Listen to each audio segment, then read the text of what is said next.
Senator Bennett. Anthony, would you ask the next question? Certainly, candidates, this is a multi-part question on the Trans-Pacific Partnership. The Trans-Pacific Partnership outlines the rules for global trade. These rules help increase made-in-America exports, grow the American economy, support well-paying American jobs, and strengthen the American middle class. Current opponents state that there are numerous problems with the TPP in its current form. Do you support or oppose the Trans-Pacific Partnership? If support, what positive impacts will the TPP have on U.S. trade? Last, if opposed, what changes would you make in order for the TPP to gain your support? I support free trade. If you think TPP was really a free trade deal, but let me ask you a simple question.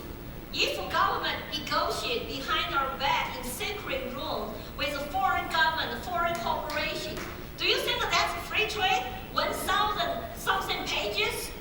If I was the U.S. Senate, I would like to know the negotiation process, who is involved, who is not.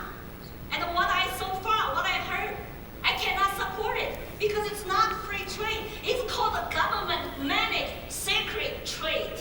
And how is that going to help Americans? How is that going to help American jobs? And it's going to put our sovereignty at risk. It allows the international body come in to actually sue our local government and local business if we don't comply with some deals they are negotiating the terms. That's why you have lots of countries in Pacific start even back out of deals. I cannot support it. I know that Senator Bennett has not come out to clear his position. Today will be a great opportunity to ask him if he will vote for it or against it, because Obama is trying to pass this now in the lame duck section. But you know where I stand. I support free trade deal, reduce tariffs, reduce regulations. 3 pages, not 1,000 secret pages.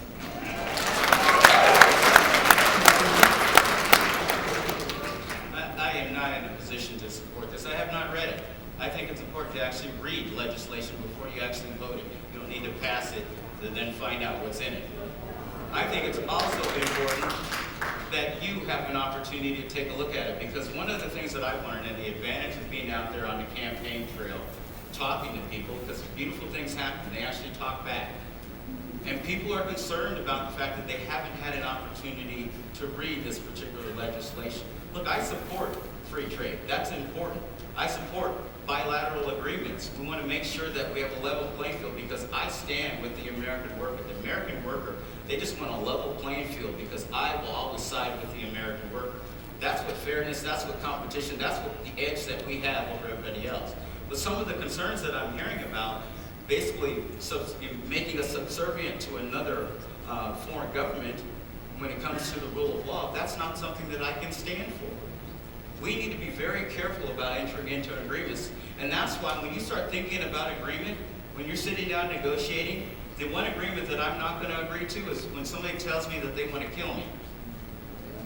And somebody wants to tell me they want to kill my allies, like the Iran nuclear deal, and Mr. Bennett agreed with that, and I think that that's something he should be held accountable for.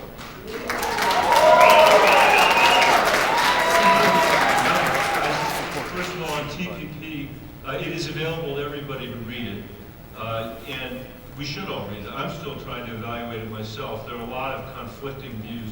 I did vote for the fast-track legislation in the Senate for 2 reasons.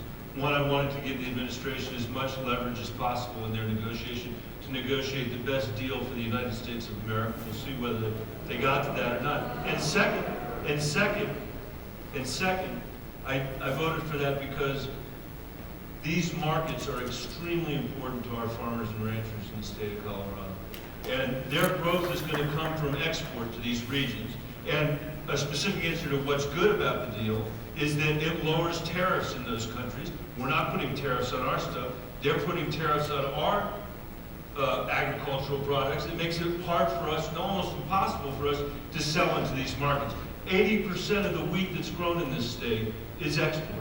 And our dairy industry needs those export markets to grow as well. So I will be evaluating this to see whether it has the labor protections and the environmental protections that we need to see, and also whether it's doing what we need to do for agriculture. I think it's regrettable. I'm glad both these opponents said free trade is good. It is, and we've lost that in this debate. The debate no longer is about trade agreements, the presidential election. They're telling us that trade is bad. That is not a good position for Colorado or for the country.